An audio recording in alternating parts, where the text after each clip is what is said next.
Hello everyone, welcome to the Reaper Podcast. I am your host, John Reaper, or if you guys want to prefer me as Reaper, John Reaper, whatever John, but it doesn't matter. But anyway, today is going to be an awesome day. We have a lot to talk about. I do want to talk about the Silent Hill series in all of its entirety, even including the movies. We're going to be talking a little bit about that and about the possible future of Silent Hill. We're going to be talking, of course, Metal Gear Survive. We're going to be talking about other games that are coming out, horror games. We're going to be talking a little bit more about different stuff and what's been going on. So it's going to be a pretty interesting podcast, I should say. We're going to be visited by Peter Witcher, which is aka the Preacher, or at the Preacher on or the Preacher on Twitter. You know, he's done, of course you guys know him, he's done some music for Visage, or whatever how you pronounce it. It's French. But a lot of stuff that's been what was it? He said he sent in some of course music to that. So he's a big Silent Hill fan, of course. He's a horror I should say fan as well, and it's pretty cool to bring him on and to talk about Silent Hill. As far as Nico, I don't know if he's got internet back, but it looks like he's away right now, so he hasn't been on for a while. So I'm gonna try to get a hold of him to get back on here. So as you guys know, I don't know if he has internet. He's supposed to let me know, but he hasn't let me know yet. So whenever he gets internet, we're going to get him back on here to talk. It would be awesome to have him on here to talk about Silent Hill, because that's his favorite thing and everything else. We're actually going to be talking about PT, how PT is not Silent Hill at all. So we're going to be talking about that and a lot of other stuff that's going to interest you guys. So, and we're also going to be talking about TGS, mostly on Konami and the Kojima Productions. I thought that was pretty interesting. There's a lot of stuff going around in my head about what's going on. Just a little theory for you guys. So yeah. And also, I want to talk about, I cannot remember his name. Let me look it up. It says on his Twitter, Venom Snake. But, let's see, his handle is at, oh, I can't retrieve that. Okay, cool. But his handle, of course, or his name on Twitter is Venom Snake, but he has another thing. He is creating a full suit of Ludens, and it is amazing. I mean, there was a guy that created the Ludens suit, and it was at Booyah by Uafat. I think I'm sorry, dude, if I pronounce that wrong. He actually met with Kojima, I think, along with the guy who invented the From Russia with Love book. Oh my God, you should see it. I don't know if he made he made the helmet, the full helmet, and the skull mask. And then, of course, he is making a full suit of Ludens, and it is incredible. I mean, you should see it. It's solely incredible. I'll put a link in the description below on this podcast. It is truly awesome, and I did talk to him, ask him what, when's he plan on revealing the suit and everything else, and he said he's going to be doing a video on it. And dude, the other guy that did it, I don't know if it was him, but I don't think it was. But he was good, but this guy is phenomenal at doing this shit. And not to mention, he's creating the gray fox. He did a little thing with, he had the hilt or the handle and the guard for his katana, and they also have a helmet for Gray Fox. So I'm like, oh my god. And I kind of wish, like, if it is a 3D model, 3D printer type deal, I want him to send me those so I can print them out and have, dude, I wouldn't mind having a Gray Fox sword hanging on the wall. You know, I'm going to have swords all over this place, video game swords and little shelves and little stuff all over this place. But, and of course, I'm going to get to where if any of your fans want to send me fan art or whatever, I do want to bring that in as well and put it on the walls and stuff like that. Now, I mean, that's why it's kind of like a little bare, because I'm afraid to put like a lot of shit up. That's what I'm afraid. I'm afraid to just put shit up and be like, fuck, I don't have room, you know.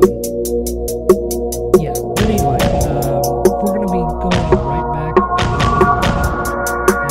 And then it's going to be like a cut.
Hello everyone, welcome back to the podcast. I am the preacher, aka Peter Butcher. Hello. So today I want to discuss the topic of Silent Hill with Peter while we have the time. Silent Hill and the franchise of it's a very complex games. You know, you only have two direct sequels. You know, you have Silent Hill 1 and 2 or 3 that are just sequels of each other. Yeah. But the other ones are a big jumble of messes. And yeah. The downside, what was the downside of Downpour to you? Honestly, I think Downpour was reaching too far into trying to well, okay, let me take that back. It was trying to be something that it wasn't. And the jokey part of that is it was trying to be scary and it wasn't. But what I really mean by that is it was trying to be like a next gen, reach into the Silent Hill world. And it really kind of failed. It was yet again another look. We can't do anything except for rehash Silent Hill 2, and now we're gonna do it in an open world, and it's just like, oy, that's not the way things should have gone there. There was no more focus on like a single solid story. They went too open world with it, so it was like, look, there's side quests now that have absolutely nothing to do with the main story we're trying to tell. There was no real I don't know, Silent Hill was just like the backdrop for a random story about a random guy, and I don't know, just everything about it felt wrong. If you would have taken Silent Hill out of that and it was just some dude going to some random town that's all messed up, it would have been a great game. I mean, it would have been enjoyable. But knowing that it was Silent Hill was just like, golly, this is bad. Exactly. For me, it was too cartoony in a way, especially with the boss fights. You know, Oh yeah. it was too. That was too cartoony for me. It was like, what? You know, because you had this big monster type deal that looks like a kid or something like that, and it's like, Yeah. what the hell? You know? Yeah. Probably one of the biggest failings in monster design in the entire Silent Hill series as well.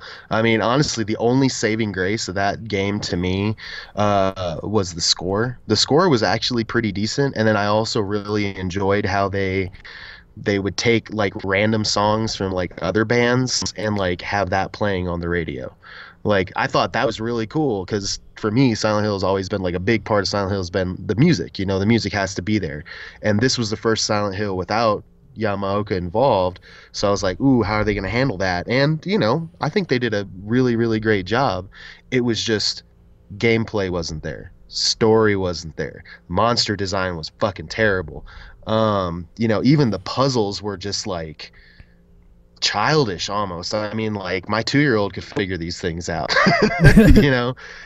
And so yeah, I mean, honestly, and a lot of people really disagree with me on this, but I enjoyed. I'm not saying it's a good Silent Hill game, but I enjoyed Homecoming infinitely more than I enjoyed Downpour. I mean, it felt like a more like it kind of hit the notes of what Silent Hill should be, even though it was kind of a terrible story.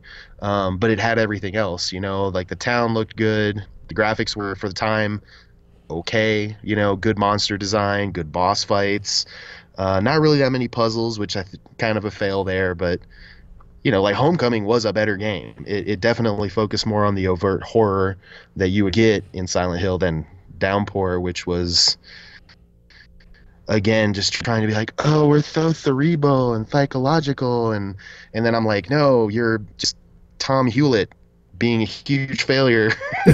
No offense, Tom, but golly.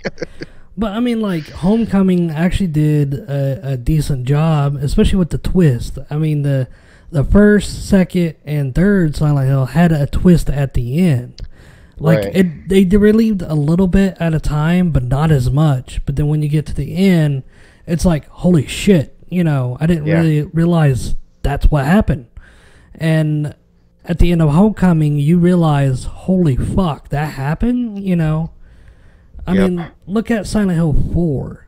You know, that was a mind fuck of its own while playing it. Oh, you yeah. know, Oh you're, yeah, you're going absolutely. into a different dimension. These people are dreaming. You're going into their dreams basically, and then all of a sudden they're found dead in the real world where they were. You know, in the dream world, Right. which Right. it was fucked up. You know. Yeah. Of all the Silent Hill, like the sequels, for me, 4 was the best. And that is, I mean, believe me, I know I'm in the huge minority on that. Everybody's like, you had to replay the game in the second half with a, you know, carrying the dumb girl around and stuff. And I was like, you know, whether it was intentional or not, it really works to that whole just like desperation and misery and just like Silent Hill. I mean, I hate to say it like this, Silent Hill shouldn't be fun. No. It should be terrifying. You should feel all sorts of negative emotions. Like that is Silent Hill. And like for instance for me too, like this is where everybody completely disagrees with me. Silent Hill 2 to me is the best produced game in the series, but it is the one that I like the least.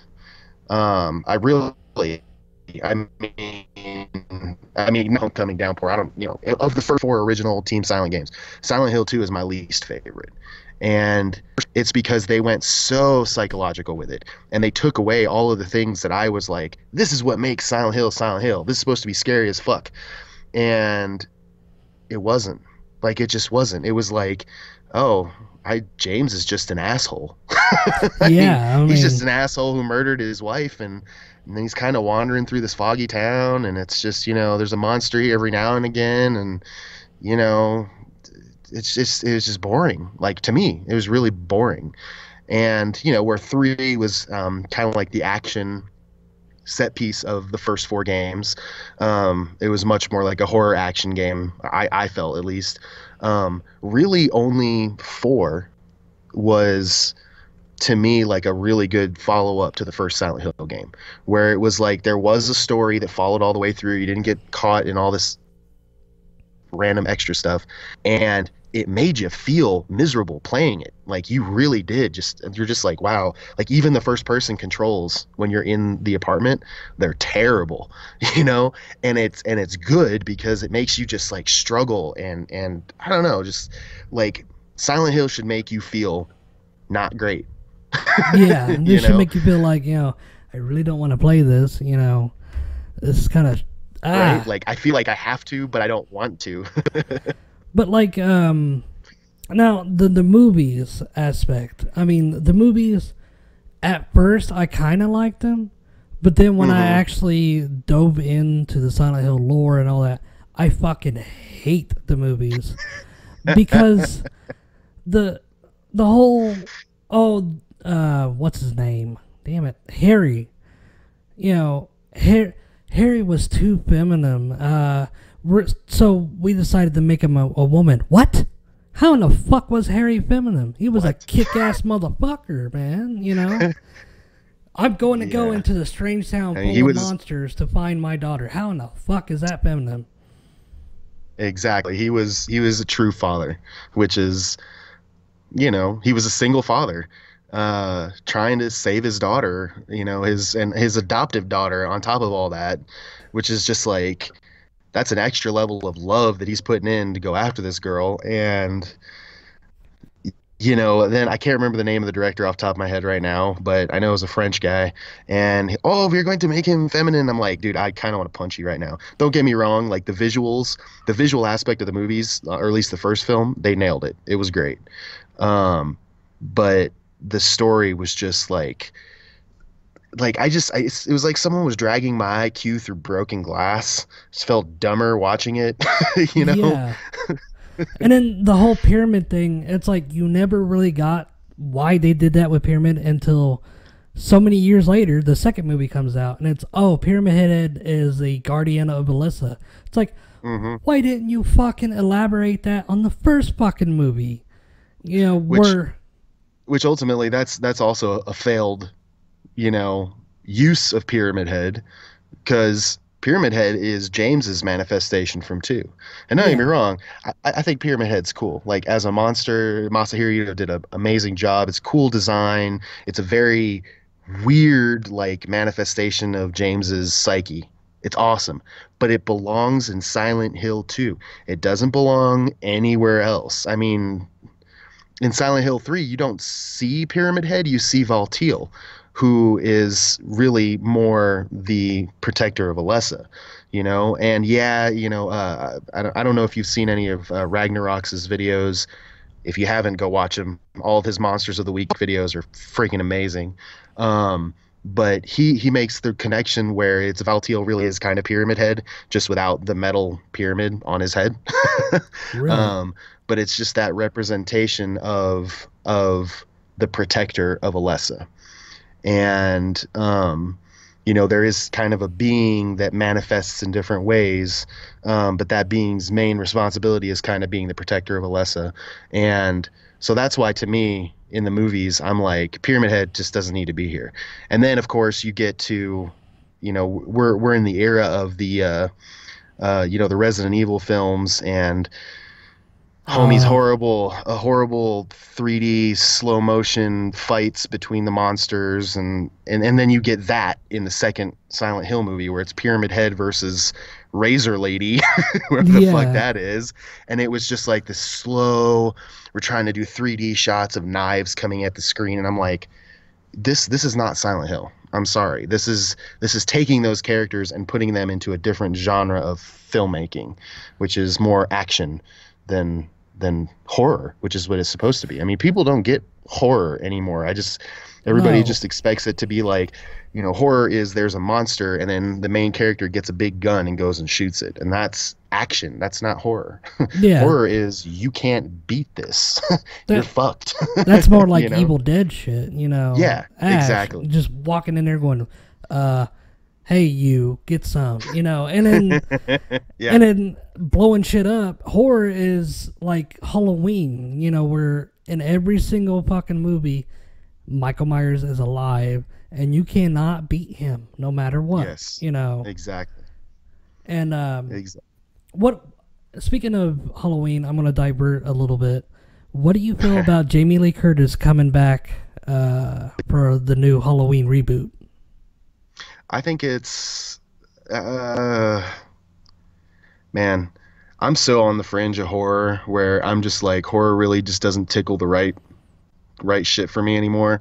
So I'm just gonna say this: if in fact John Carpenter is coming back to do produce the film like he says he was, or like I heard he was, then I can't wait to see what he's gonna do with Jamie Lee Curtis back in the film.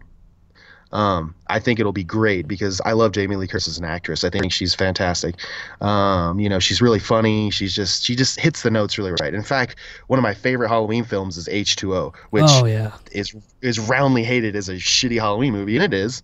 But I thought that her part in that film was fucking great. Like she did a fantastic job and really like nailed like Laurie Strode is now old, and she did great. I mean, she's old, still kind of. She's Jamie Lee Curtis, she's rocking it. So I'm excited to see what's going to happen with it because personally, I really fucking hated Rob Zombie's versions. Like really, really despised Rob Zombie's take on Halloween because it just felt like, look, it's House of a Thousand Corpses with a Halloween mask. And it's just like, oh no, dude, no, you're missing the point. But, I think it's going to be cool. I'll just leave it at that. It's saying a lot to just say I think it's going to be pretty cool.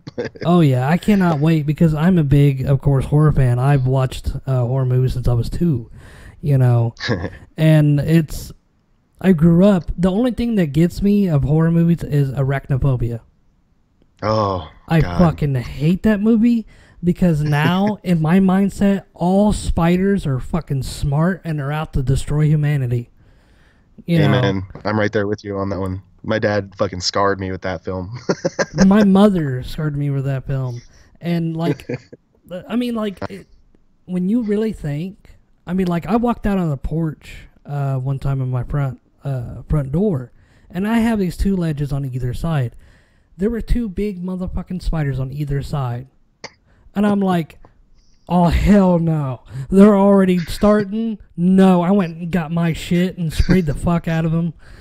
I was like, no, you're not taking over me. No. It's like they were going to jump me or something. Burn the house down.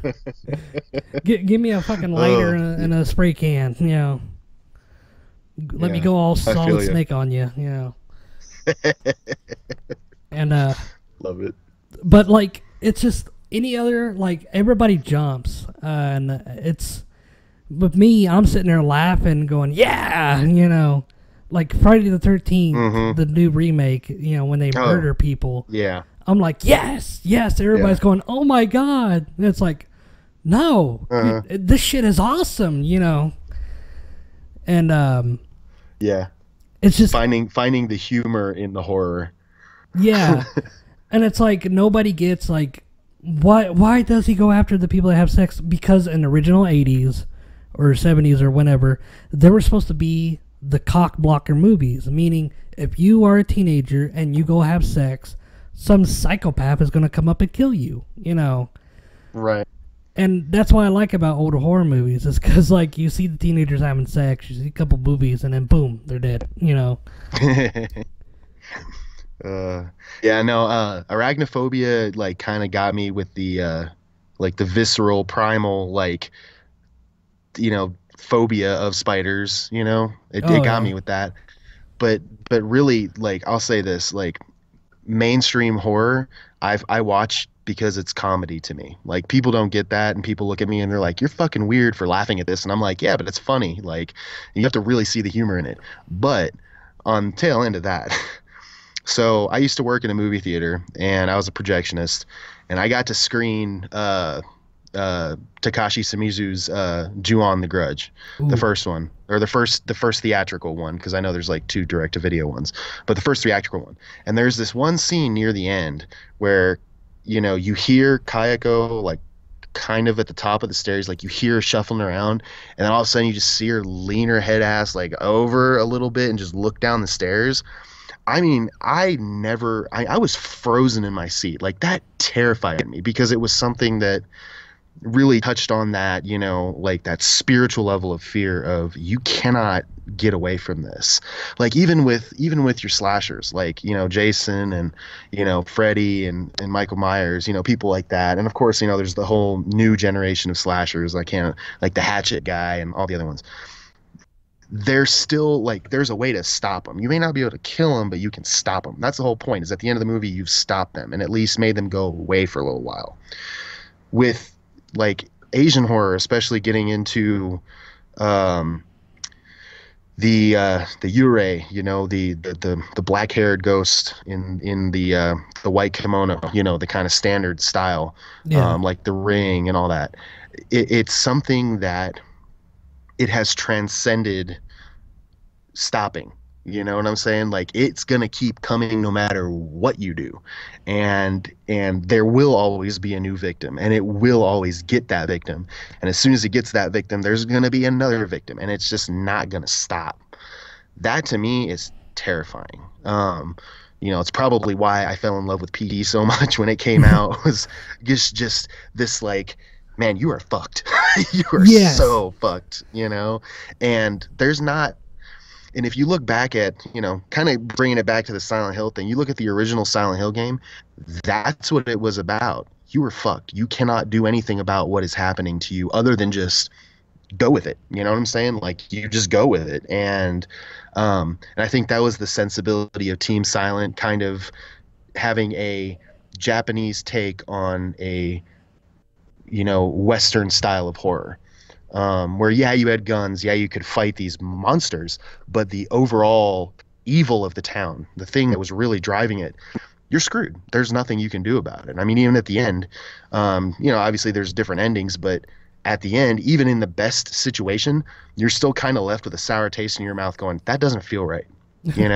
Like something's wrong about this, and it's going to keep happening. And that's where I think really like the games that, again, no offense to Tom Hewlett, but that's where he failed. He was like Cliffy B, where he talked a lot of shit like, I know more about Silent Hill than everybody. And I'm like, no, you don't. I'm sorry. You clearly don't understand what fear is. You don't understand how to generate fear in your audience. And you're just a bad game designer, at least when it comes to horror games. I mean, I haven't played anything else that he's worked on, but his horror games, they're terrible. It's boring to play them, honestly. So, let's get back to some real fear. Yeah. Honestly, that's where I'm at. What do you think if they would come out with a possible reboot, like taking Silent Hill 1 and either rebooting it or remastering it? Kind of like the Resident Evil remake kind of deal. Yeah. Here's the only thing I can say. And Konami, if you're listening, please listen closely. Because this is how it goes. Silent Hill is the only franchise right now that really touches on true fear, like the psychological and spiritual reasons behind fear. The reason I feel like the series fell off was because they got away from that and they got into this whole, well, third person action games make money. Okay.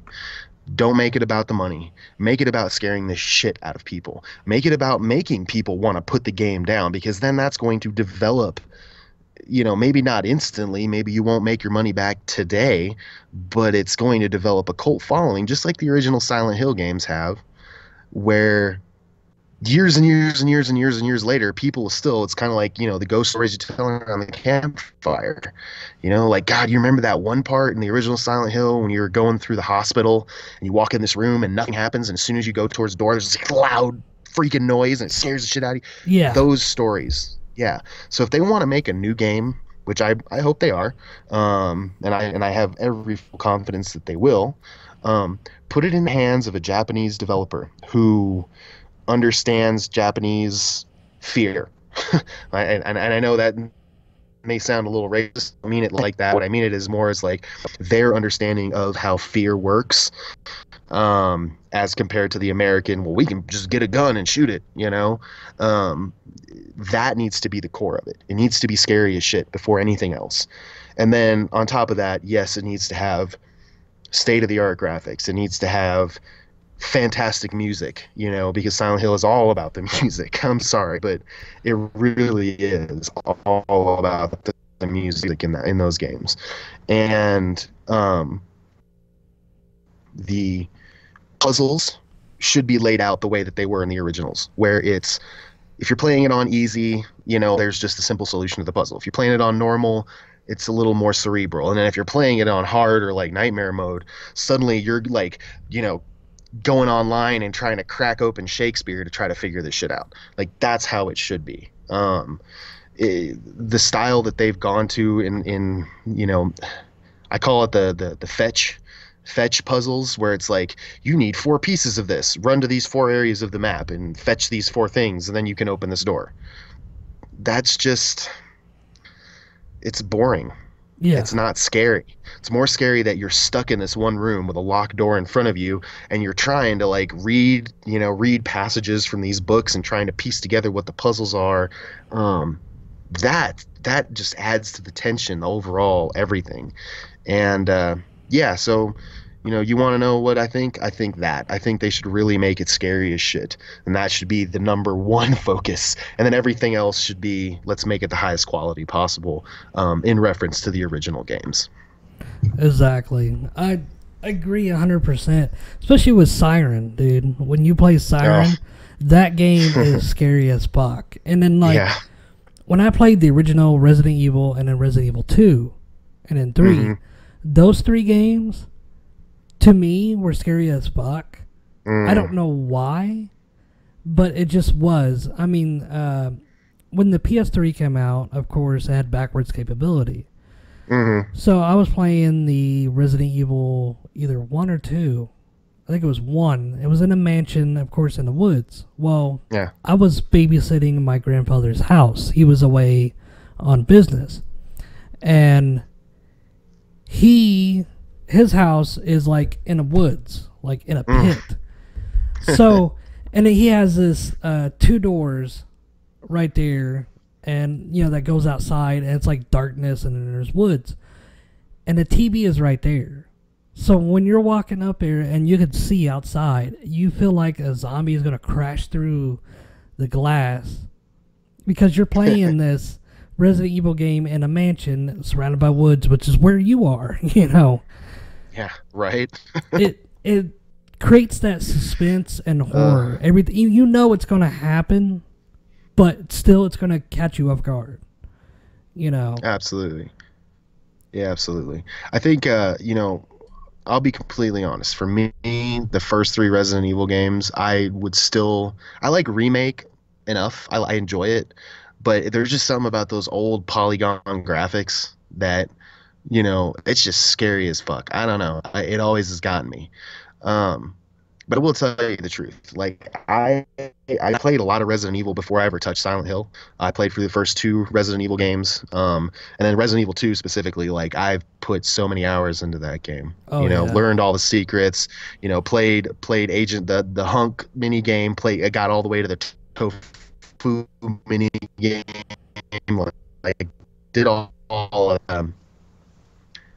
Towards the end with every Resident Evil game, even 7 was followed perfectly along this line, where it was the first couple hours of the game you are helpless and it is scary, but then you start essentially getting better equipment, not so much like leveling up, because it's not really RPG that style, but you get better equipment, and then suddenly it's more like inventory management. Don't waste too many bullets. Don't get pissed at a monster that you already downed and go up and shoot the rest of your clip at it just because, like that kind of stuff. So it became much more science fiction for me in like the second half of all the games. Whereas even in like towards the end of the game in Silent Hill, you have better weapons, you have a shotgun, you have stuff like that. You don't feel like it does anything. Yeah. You feel like you're just emptying clips into these monsters, and you're just like, I'm still gonna die. Like I'm so fucked. Well, like in the hospital, with the nurses and shit, you sit there and like I don't know how many bullets you gotta shoot to kill them with the handgun. And at one point, you're like, fuck this, and run, It's like, I can't waste bullets, I have to fucking run. And it sucks, because they're so fucking fast. Right. Yeah. And that's, to me, I don't know, I guess it's just my own tastes of things that you're very comfortable with that you see every day, and then those things becoming twisted and distorted and, like, coming after you. That always, like, unsettled me. Whereas in, like, for instance, like on the Resident Evil side of things, like it really is more like the Evil Dead route, where it's just like, come get some, motherfucker. Towards the end, you're just like, bring it. And so it kind of, I'm not going to say it takes the fear away, but it's definitely like a different type of, it's more like a startled than afraid, if that makes any sense. Definitely more like something pops out at you and you're like, whoa, oh, okay, I've got a big shotgun, fuck you. Whereas with Silent Hill, and I don't know, I think it's just a combination of everything, the music, the atmosphere, the changing environments, all that kind of stuff. It's just fear. You're just like, I really don't know what's coming. I don't know if the gun that I have is going to stop it. I don't even know if, if I want to stop it, like at this point, just kill me and get it over with, so that's where I think the two series are different. And it was very clear to me that, obviously Silent Hill 1 was a response to Resident Evil, like a direct response. That was Konami saying, holy shit, that makes money. This style of gaming, the inventory management, the puzzles, and, the combat, all that kind of stuff. Like this is what makes money. This is what people want to play right now. So make us a game that does that. And then Team Silent goes, sure, now here's like some fucking Twin Peaks level of like what the fuck else is going on here that we're going to layer on top of this shit. And by doing so, that was where they were able to maintain the confusion, the fear, the uncertainty, the uncomfortable feeling that you get. They maintained it through the whole game. Whereas, like I said, with Resident Evil, to me, always, it's always been the second half of the game. I'm just like, I feel way too overpowered, just way too overpowered. And I'm just like, yeah, come on, give me some more zombies. I want to blow some heads off, And, and it was always fun. I always enjoyed it. Resident Evil always felt much more Romero, zombies. So I always loved that. And I always thought it was great, because I'm such a huge Romero fan. But, like I don't know, with Silent Hill, there's just never been anything quite like it for me. Like never been anything that's been able to mess my psyche up so much to where I put the game down and I'm still just like, my head's in my hand and I'm like, oh God, what did I just do? Did I make the right choice? So yeah, it's, I don't know. I love me some Resident Evil, don't get me wrong. I've played Resident Evil 7 a whole bunch now, but it's funny, at a certain point I put it down. I was like, this just doesn't scratch the itch that I have since PT, for first person horror. And yeah, like the only Resident Evil game from the old ones that I still play regularly is 2. I have that on my like PSP and I take that everywhere with me. But it's just that difference of fear. You have one that's more of a startled surprise, Jack in the Box kind of fear. Oh yeah. And then you have the other, which is just like, I mean, I'm sitting here talking to you about how I'm still fucked up. Like I'll still play Silent Hill 1 and still like discover new things about it to where I'm like, God, that is freaky. Like, how did I never notice that? I've been playing this game for years. So yeah, I don't know. That's my take on it. Real quick, I did a poll for you guys on the Reaper podcast. Which Silent Hill game is your favorite? Of course, I only got 4 votes. Silent Hill 1 is 50%, 2 and Silent Hill 3 are 25%. So, for you guys that played or picked Silent Hill 1, yeah, that is scary as shit. I did also do a second poll, which had 7 votes. Who would win between Norman Reedus, David Hayter, and Kiefer Sutherland? 0% for Norman Reedus, 57% for David Hayter, and 43% for Kiefer Sutherland. So, sorry, Norman. Sorry, Kiefer. David Hayter is always going to come out on top because he's got that top-notch CQC. Oh, exactly. I don't think there's ever going to be a better snake than Hater. It's in his blood. It is. I mean, when I interviewed him, he just kept plucking the lines, and I really wanted to respond back with the Gray Fox thing because he goes, Gray Fox. And I really wanted to do the line, but I was afraid to. You know, I really want to say, you know, the name from long ago. It sounds better, much better than Deep Throat. You know, I wanted to throw that back out, but him being a top-notch voice actor, I figured he'd be like, "Oh, dude, that's awful," you know. So I wasn't gonna do that. I swear, if I'm ever in a room with him, I'm probably just gonna follow him around. And anytime that he's like pointing or looking at something, I'm gonna be like, Metal Gear, Metal Gear, just to annoy him, a little bit. Also got to give him props. It totally passed me that he was like such an awesome like film screenwriter. Like I miss that, you know. Oh yeah, I'm not gonna say the first X-Men film is fantastic, but like the story and his writing in it, it's I don't know, like the dialogue's great, and golly, the dude's really on point with that shit. Well, like what really got me was I watched X-Men 1 and 2, loved it. Watchmen, I loved that. And then Scorpion King. Me and my dad loved that movie. Oh yeah. And like I was like, he said something about it in an interview, I think, or something. I'm like, what? Wait a minute. So I looked it up. I'm like, holy shit. He did those movies. It's like, no wonder I like this shit, you know? Yeah. And it's incredible. Yeah. It's like great film, screenwriter, all that kind of stuff. And he's freaking solid. So like, come on. I mean, I watched, it's called The Guyver 1 and 2, like when I was little. Oh, and yeah. I still have that.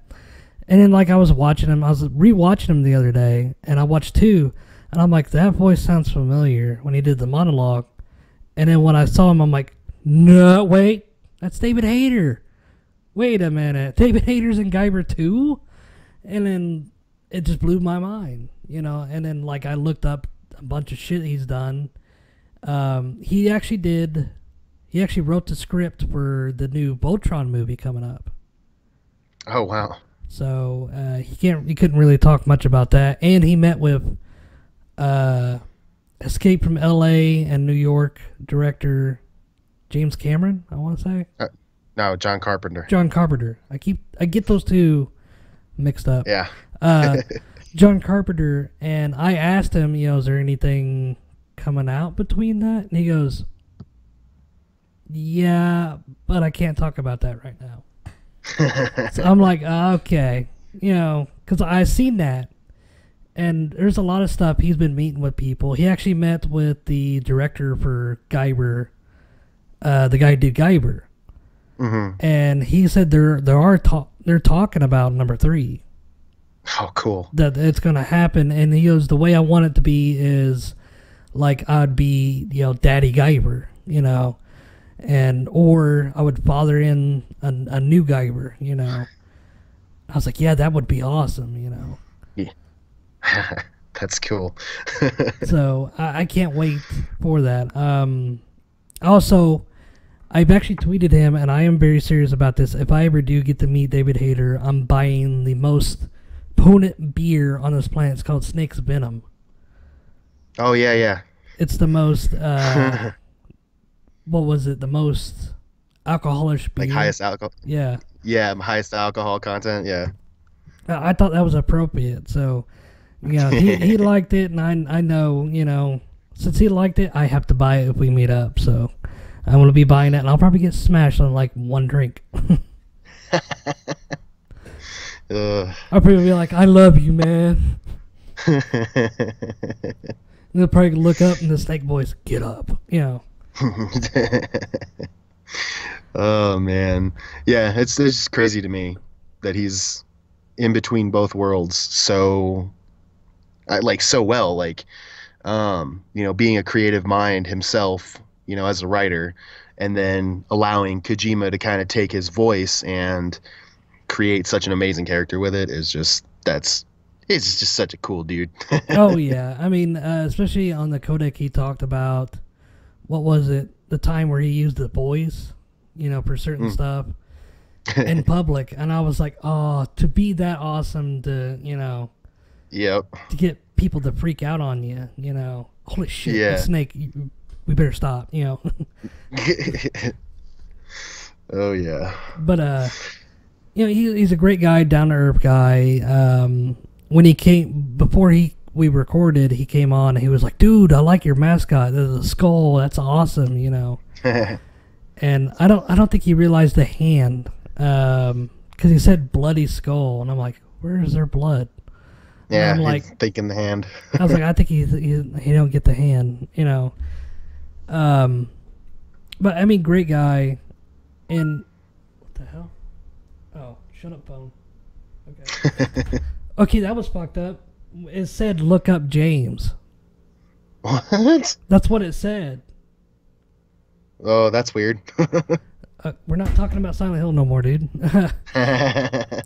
My phone does that shit because I think Nico and all them could vouch. Like, it would say shit. Just at random. Like, we were talking and my phone would be on the other side and my mic would have picked it up and it would say something. They're like, "Did you say something?" It's like, "No." And I looked at my phone. I'm like, what the hell? That's weird. It's haunting down here. Have you ever? I think I've talked to you about it before. Have you ever played Clock Tower? Oh my god. So here's my story about Clock Tower. Uh-oh. When I first played Clock Tower, it was another one of those games. It's one I don't talk about that much because it had such a real impact on me when I first played it. I was able in Mexico when I lived back down there to get a hold of an actual legit copy of the game, which was kind of a big deal down there because everything down there was pirated copies. That's just what you did down when you lived down there. So I was able to get a hold of an actual legit PlayStation disc, and I played the hell out of that game. I got every single secret, every single ending, you name it, I got it all. And I was absolutely convinced that I could write a full script for a Clock Tower movie that would be the scariest shit anyone had ever seen. And I spent about a good 6 months working on a script. And this is when I was 15. I didn't have anything else better to do, or I was probably younger than that. But wrote this long, involved script, which was really it was really lifting from the game itself, kind of what George Romero did originally with Resident Evil, where it was a very faithful retelling of the game's story, but since there's so many different endings, it's kind of picking out which one kind of suits the best. And then I never did anything with it, but ever since then, if you were to ask me who the greatest slasher of all time is, it's Scissor Man. I'm sorry, there's no question about that. And Scissor Man specifically from the PS1 Clock Tower, not from the Super Nintendo prequel or whatever first part of the series. And then of course it kind of, I guess Clock Tower was the third level of, you had Resident Evil, and then Konami was like, well, we have to make Silent Hill. And then I guess it was Tecmo or whoever, they go, well, we have to make Silent Hill, and and it was just so like low budget and funky and really panic inducing whenever you're trying to like, I mean, you're using a mouse, like you're using a mouse clicker to like get away from this guy. It was just fantastic. I freaking loved it. Just as a slasher, it was actually scary to me. Really, really terrifying. Okay, here's my take on it, because when I was in elementary school, I played Clock Tower for the PS1. And it was me, my cousin, and my mom. My mom would actually play the game. You know, Cool. she was one of those cool moms where she would play video games with me. You know, my dad hated it because he thought it would be brainwashed and mush and Oh and all yeah. that. Which Oh, yeah. my mom would play the hell out of Legend of Zelda and all kinds of shit. I mean, she would get shit that I'm like, where the hell did you get that at? Oh, you got to do this and that and this and that. And I'm like, what? You know. And she played Clock Tower, and it was funny because we couldn't figure out how to run. We didn't know you had to double click further to run. So Right. so every time she clicked once, and she'd be walking, and then when she'd get real panicky, you know, clicking, and she would run. Well, Scissor, you know, it's easy to outrun him, you know. Right. But when you're not figuring out how to run, he sneaks up behind you. My mom is freaking out, pushing the button several times, going, "Run, bitch, run!" And she was getting into it, you know. That's so good. And it's impacted me so much. That's my favorite. I mean, I've got the sound. Like if I get a text, the sound goes off when he's chasing you. The music. Oh, yeah. I have that, and That's cool. and my mom has the same thing. She actually found it, Oh, that's so cool. and she goes, "Look what I found." I was like, "Oh, that's cool," and it's fucked up when you're in the studio and playing like Silent Hill, and the lights are off to get that, you know, mood, and then your phone goes off doing that shit, and you're going, "Oh my god, what the hell?" You know. It is panic inducing, and that's the way I like it. You know, because he comes out fucking random. If you fuck around and just walk around, he will come out randomly. Yep. And that's why I like, I mean, and it could be in the elevator, or you could be behind something or whatever. It's genius the way they did it. I originally did a playthrough of the NES one, and then I did a playthrough of Clock Tower. And I was going to do the spiritual successor, you know, Clock Tower 2, which I played it. It's horrible. It is horrible. Like, I couldn't even get past the first stage. It would actually end.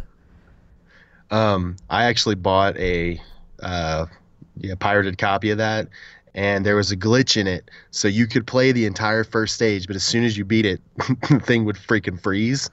So I never got to play past that up until much, much, much later, whenever I got it on my PSP. Don't ask me how. I won't say out loud how I put it on my PSP, because there is no official version that goes there. But so I played it on my PSP and finally got past got to the second stage, and I was like, man, I'm really bored with this now. And then I put it down and never picked it up again.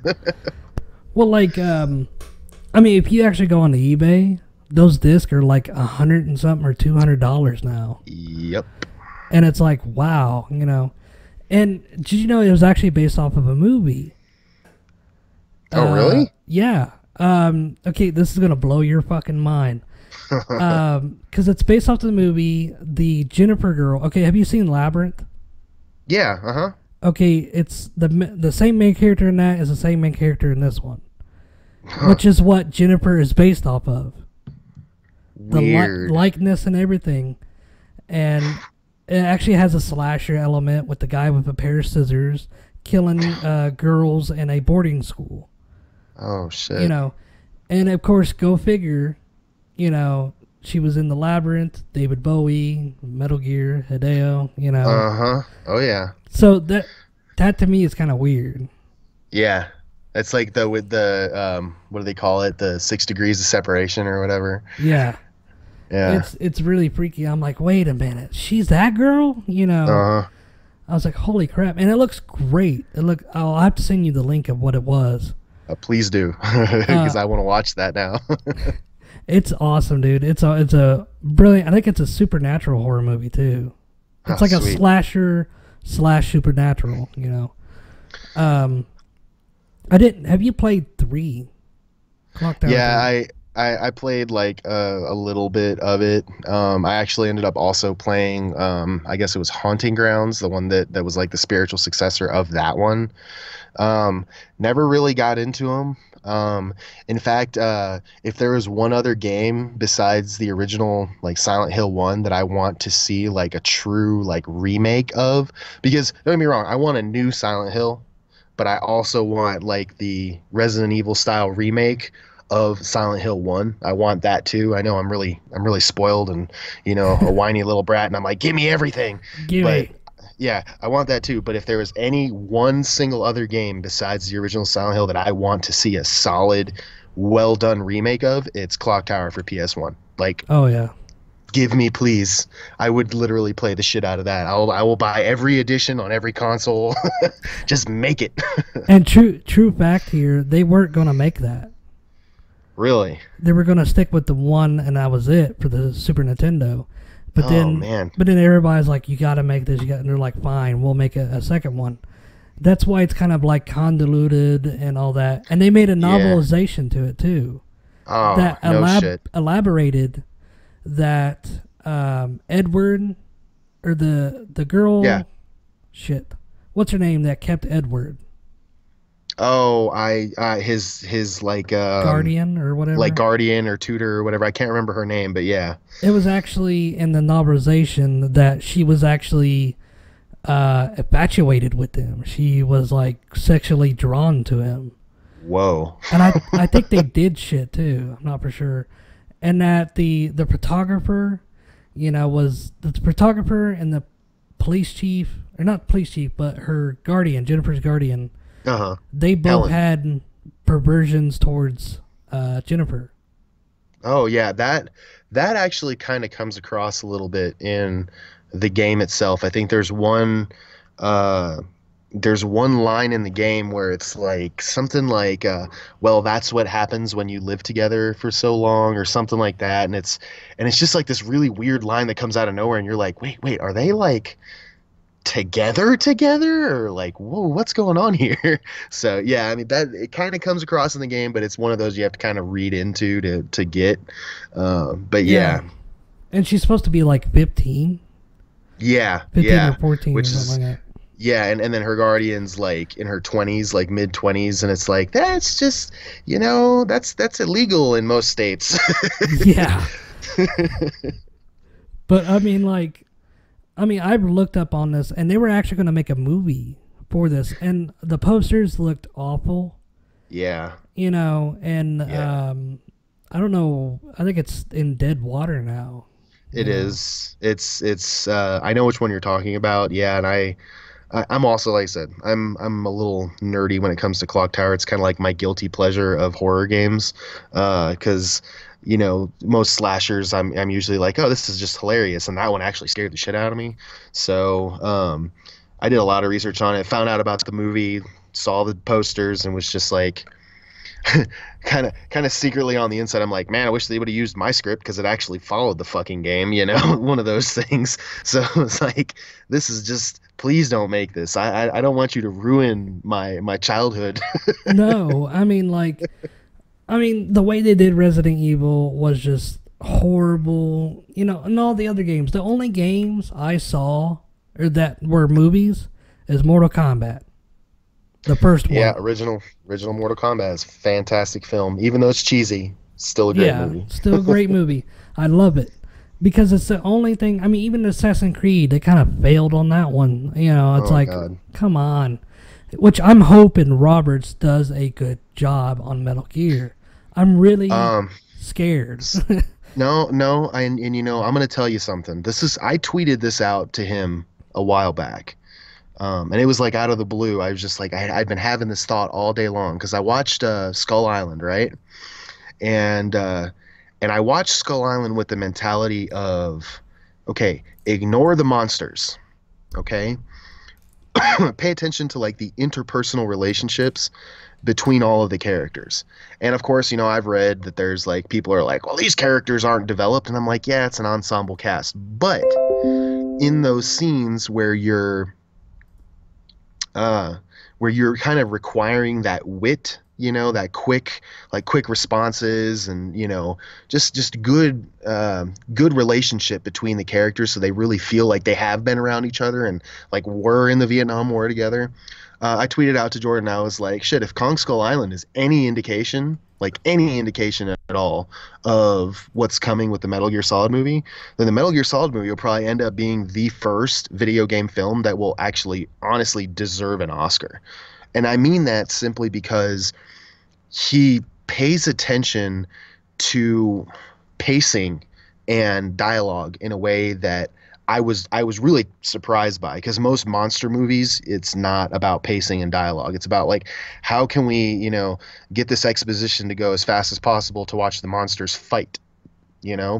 and he was able to do that, to where when the monsters fought, I'm like, wow, this is a cool action set piece, but this is happening over there. And what I'm caring about is what's happening to these people here. I mean, even, which, again, me and my fringe, likes and enjoyments, like John C. Reilly's character is like is pretty much my favorite character in the movie. And it's because he's so real, he's just like, dude, I've been on this fucking island for 28 years or whatever, and I'm finally seeing other people who speak my language. Holy crap, and he just brings that across, and you need a good director who can pick out people who will deliver that. Now I totally get why people would look at it and be like, it's just another King Kong movie. Well, it's really not. No. I mean, it's funny because the movie is about Kong and not about the people. But when you're with the people, you really feel like you're with the people, like you really feel like a connection to them. And that's what I'm interested to see, how he's going to add that style of his own into Metal Gear.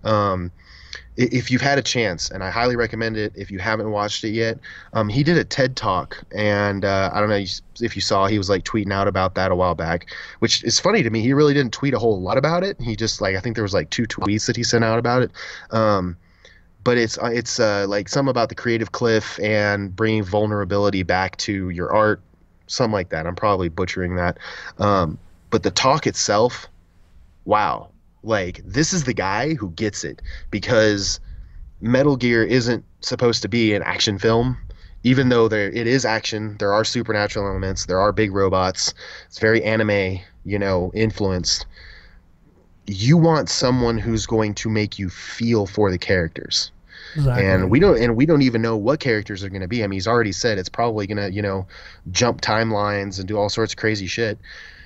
Well, he's going to have to do all this crazy shit and have mechs and have all this other stuff, but we need to give a shit about the characters. And honestly, if I look at it this way, if Hideo is confident enough in being like, yeah, this kid right here can fucking do it. This fucking kid, literally, because he's younger than me. He's younger than me. I think he just turned 33. He's like, I'm like a year and a half older than him.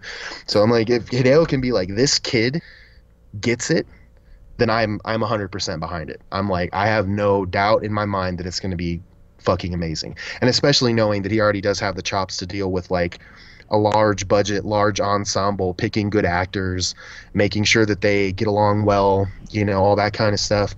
Yeah, we're in for something very special.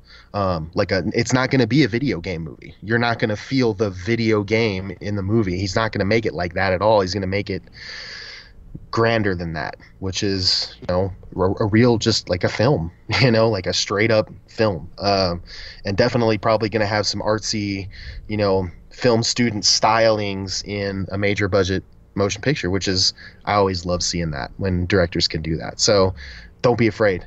Please don't be afraid. Jordan is the guy for the job. I mean, the more and more I watch this dude talk, and the more I just see how honest he is, and how open he is.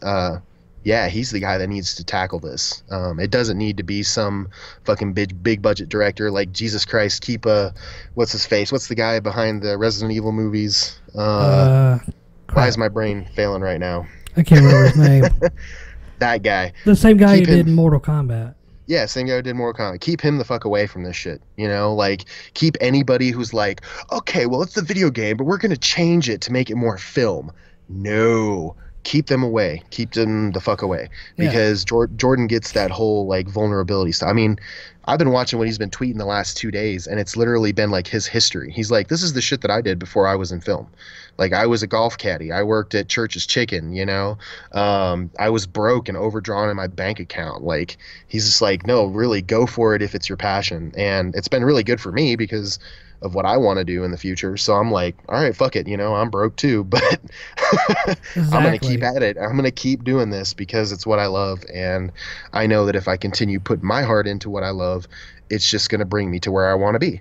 And seeing him as the example for that, I mean, he's making the fucking Metal Gear Solid movie. I mean, what? You know? Yeah. So, you know, if this guy is sitting there telling me like, look, dude, be vulnerable, be available to people, be honest, don't sugarcoat your shit, don't try to be something that you're not.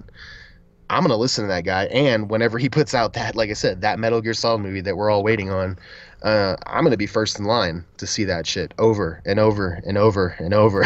Hells to the yeah, dude. I'm gonna be seeing it over and over. Um, the thing is, I talked to David Hayter about the movie Oh, while we were in the interview, and I go, "Do you still?" Because I know he said that he wants Hugh Jackman to be Solid Snake. I go, "Do you still want him?" And he goes, "Yes."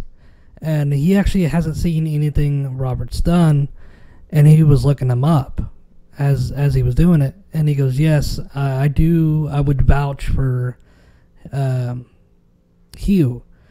So I've been constantly uh, tagging Hugh, tagging Roberts, and tagging Hideo and David Hayter, going, "Yeah, this needs to be Solid make this Snake." happen.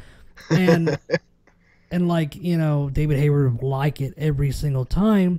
And then was it a week before or something like that? Hideo actually liked Hugh Jackman's tweet. It was like a random tweet or whatever. I think I remember that. Yeah. I think he got the hint, was going, okay, you know, I think Hugh, I mean, he is, if you watch Logan, Logan felt like MGS4's Solid Snake. Yeah. Yeah. It, It's like old Snake, definitely. I mean, you feel it, and it's weird because he can do the octo camo and become young Snake again, but then go back to Hmm. old, which is exactly what he did when he took that Hmm. serum. He went from gray to, you know, young a little bit Hmm. and attacked, and then he went back to gray and feeble. You know, Yeah. and Oh yeah. it's exactly like Metal Gear. And the weird thing is, Hideo actually contrast Logan to Old Snake. Yeah, And he did. I mean, I was saying that shit before, and then when I saw that interview, I'm like, okay, mind blown. Are they watching me or what? You know? Well, but I'll tell you one thing. My personal feelings on Hideo is that I don't know. I don't know how much I should say. Well, I feel like he thinks that a lot of his fan base is doesn't get what he's doing.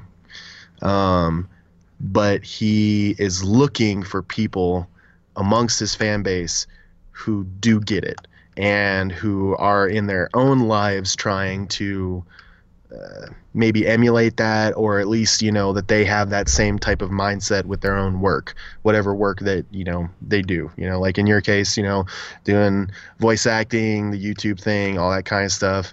But he pays attention to the young talent, for lack of a better term. And I see him as the type of person that can distinguish very quickly between who is just a super fan and someone who is a fan because they are on that same level, you know, that same mentality and mindset for their work. So yeah, you think Hideo's not paying attention? I mean, come on. He's paying attention. He has people around him who are paying attention, and like I said, I have a strong feeling that he has people within the community doing work, whether that is to disseminate disinformation or to every now and again drop a hint to somebody or whatever it is. I mean, like I said, the dude spent almost his entire career working on a series about espionage. I'm Yeah. pretty sure he's well freaking versed in it. And until people start realizing that, you know, like I said, the ruse will remain a ruse. Until he reveals it. And at that point, it's just going to be like, okay, kids, let me walk you through what I've been doing, you know, and everybody's going to be like, wow, we didn't see it. And then there's going to be a few of us going, yep. Well, the other day I got called a Ludens. Ah, there you go. Apparently I'm a time traveler, you know. And I'm like, what? You know, because he's like, you are a time traveler. I think you're a time traveler. I think you're Ludens. So when this shit happens, I know people are going to go, what? You know. Uh-huh. Oh, And yeah. I don't know if you know, I mean, you've seen it in the video. It was the third time that I was in the Python Silken videos. Yep. Congratulations for that, by the way. I mean, I owe great debt to Python Silken for being a theorist as well, you know, and them showing gratitude, which from what I've heard, this is from what I've heard, that anybody that has theories, that Python Silken actually, they pick it up and they use it as their own. So apparently they respect me enough not to fuck me over, you know. Yeah, give credit where credit's due. Yeah. I mean, I've heard that from Young and from Python Silken, that they take theories from other people and don't use it as their own, which I don't know if that's true or anything like that. That's from what I've heard. Yeah. But, you know, I keep telling people that's not what I've experienced. You know, everything they pick up on, you know, they've always gave me credit for, you know. Right. Right. Well, and then again, there's also that, you have to remember, there's that thing of sometimes theories are in the ether.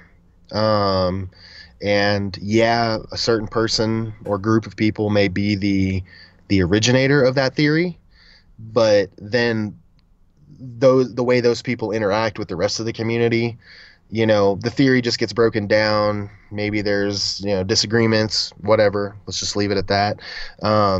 And then it's more of, well, look, we kind of like that thing, but we don't want to attract the negative attention when we do say that kind of stuff.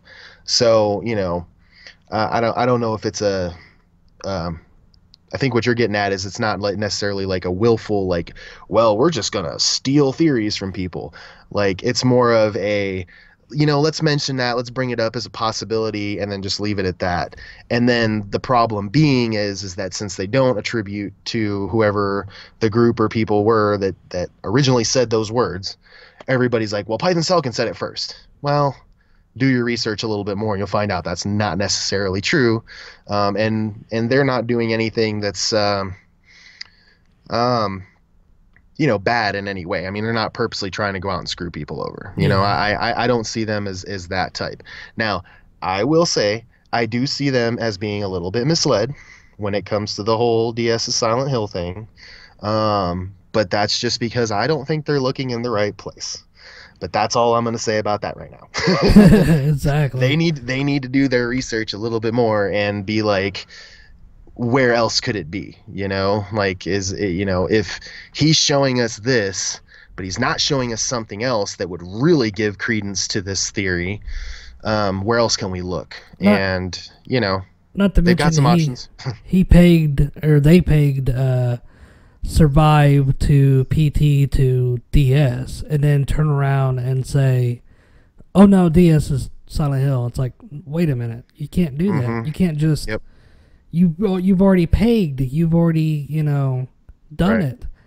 You've already connected. Don't unconnect it and then start saying something else, you know. Right. Yeah. Stick with the theories. Like I said, I think that there's an avenue for them that if they started looking in the right direction and they actually started looking for the clues and the available information that's out there, in that other path, that suddenly, I mean, we would get some very different Python Selkin videos, and then they probably would get blacklisted too because they get way too close to the fucking truth. It's like, wait a minute, we gotta stop them. Yeah, You know, like no, guys, no, getting way too close here. well, just like the big boss in Metal Gear Solid 4, they got banned from the Reddit of Metal Gear, I Yep. think, because they saw the picture of, which it wasn't really their fault. You know, they saw it was leaked out the picture. You know, somebody tweeted it or whatever. It's there. Hmm. You know, they just saw it and go, "Hey, look, ain't that Big Boss?" And it's like, "Oh, you're banned." And it's like, "What?" You know. Yep. Well, like I said, I've experienced something similar to that recently, and so have a few other people. So it's like, what's coming soon? Hmm. I will say, I wish I could give credit where credit's due, but I won't do it here. Just know that that person knows that I'm giving them credit right now. But definitely, that person has paid a lot of attention to saying, "Man, there's been a lot of like Christmas talk coming from Hideo." And while I don't necessarily agree that, we're going to see DS this Christmas, I don't think it's going to go that far. But I definitely think that we've got some really exciting stuff coming up Christmas this year. Just, Espe- just, Especially with Survive being pushed back to 2018, which is mhm. what DS's release date was. Yep. 2018. You know. Yep. So I definitely think that it'll be one of those where we'll see Survive, and this in the latter half of the year we'll see DS. And during the middle of Survive and DS, I think we're going to see a lot more connections happen, which is really exciting. I was talking to a couple friends last night, and I was just telling them, I was just like, man, just 2018, holy shit, we've got some really fun stuff coming here. I can't say what everything is, but golly, we got some fun shit coming in 2018. Oh yeah, and especially before we're running out of time a little bit. Before we Yeah. get off here, to let everybody know that Hideo Kojima's are friends with two people that have created this expanded universe. What or created an expanded universe? One is the Marvel expanded universe, Stan Lee. Right. Two is J.J. Abrams, who created the expanded universe from Star Wars 7 onward. You know, basically Right. he was the start of it, and he's coming back for episode 9. Mm-hmm. Even though they're getting different directors, and you know now Transformers is doing it. You know, Mm-hmm. there is stuff expanding. You know, they're especially horror. The Conjuring is doing the expanded universe. Yep. You know, Well, there's now the MonsterVerse that Jordan's a part of. yeah, the You have, MonsterVerse yeah, and all the Muto stuff. Yeah. DC, of course. I can't leave, even though I really don't like DC, but I'm right there with you. DC is just like, what is Marvel doing? Let's try to copy that and then fail. yeah. Let's do Justice League and did you? I don't know if it was a rumor, but there's a rumor going around that Ben Affleck is no longer Batman in the Justice Oh no, League. he came out and said that he's still Batman for that. That was like a, I think it was just a mistaken thing, and then it actually ended up leading into now Jared Leto won't be coming back as the Joker. Oh, well, that sucks. Yeah, apparently they're looking at Leonardo DiCaprio, which Oh, the only good thing about that is that as he gets older, Leonardo DiCaprio is looking more and more like a young Jack Nicholson. Um, so that might be cool. We get the original Joker back, but I don't know. I really enjoyed Jared Leto's Joker. Like he was just like over the top fucking nuts, and I was like, man, that's awesome. oh yeah. I But mean, then we're not gonna get any more of that, and it's like, oh, it sucks. no, you know.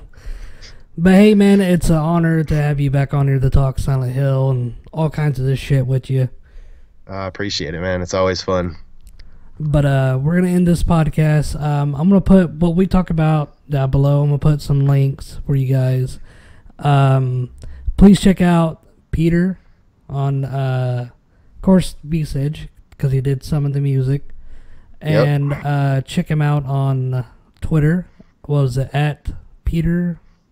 It's at Peter_Wisher, and then I do have like a temporary website set up, which is gonna get. I have a couple friends that are gonna be helping me like really kind of pimp that out soon, but that's PeteWisherMusic.com. You can check that out. It's got links to like Visage. It's got links to my SoundCloud and all sorts of fun stuff. I got a bunch of like horror themed music up there, along with some other fun tracks. You know, if you want to hear that cover that I did of The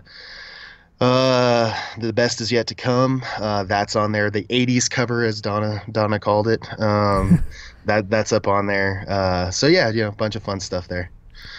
But but yeah, also the Diamond Dogs project, the script is done per se. It's been done, translated. So we are I've already sent the script to all the other people so they can read it and understand it and stuff like that. So we'll be probably recording here soon so we get ahead of the curve. Awesome. And we'll see where it goes from there. So it's been awesome, and hopefully we'll have you back on. Hopefully I want to get you and Nico back on so we can actually, you know, talk about what's going on with him and kind of rub it in the dirt that PT is not Silent Hill. Oh yeah, I'm down for that. That sounds fun. I have to mess with him because he was all hyped on the PT that is Silent Hill, and we're getting a new Silent Hill. Then after all that, he was bummed, and then I just told him, flat out told him, dude, it's not Silent Hill. And he goes, what? I was like, it's not Silent Hill. He goes, what the fuck do you mean? And I was like, dude, calm down. Okay, trust me, I can explain. And he's like, bullshit. I mean, he was raging and shit. And I'm like, no. I can exist as a bridge between you two because I definitely felt that pain when it was gone. And it took me a long time to kind of understand the Metal Gear history to start seeing PT for what it really is. And wow, as soon as it did, I was like, holy shit, I need to go back and play all the Metal Gear games. Well, like, I played it, and I saw the Silent Hill one. I'm like, that makes no sense. Yep. And then, like, when I replayed it, I'm like, no, there's connections to Metal Gear V, which I'm not saying 5 anymore. I'm saying V. Yep. Because amen to that.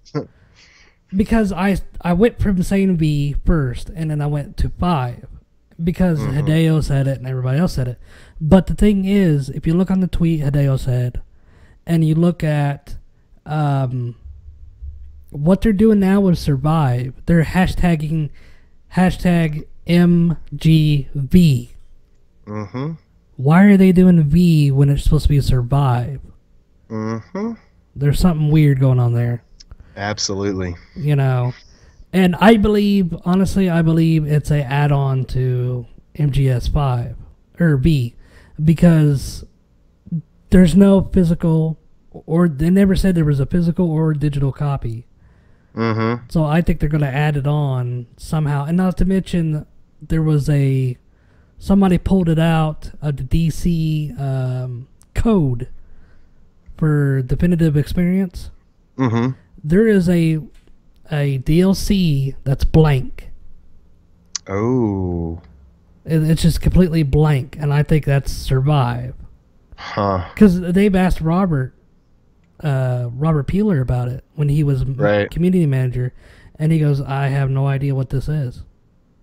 He goes, well, I mean, we're going to know before too long. I have a feeling they're not going to wait too long into 2018 to make that available. I mean, probably, March would be like the latest, I think. So don't quote me on that. That's totally entirely me guessing. Yeah.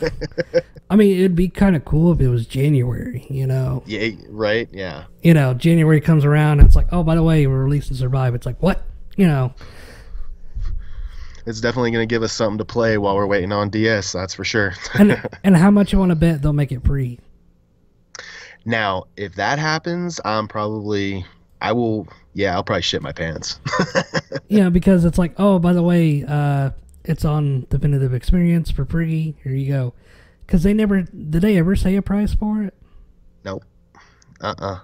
Everybody, the only thing you've ever heard that anybody said on price has been fans and media types, which we know about journalists, how they basically rehash what the developers tell them to say. they've just come up with like, well, maybe it'll be this and maybe it'll be that, but they've never been like, oh, we're looking at this kind of price range, there's going to be a physical release and this, that, and the other. None of that. So we'll see.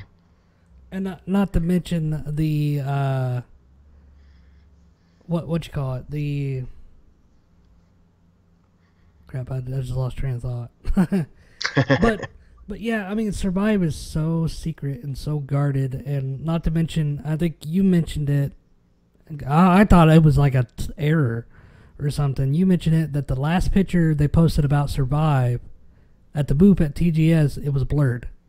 They blurred out everybody, but they only blurred out like the faces of people. And there's like a big line of people standing there. And they blurred out all the faces. Why?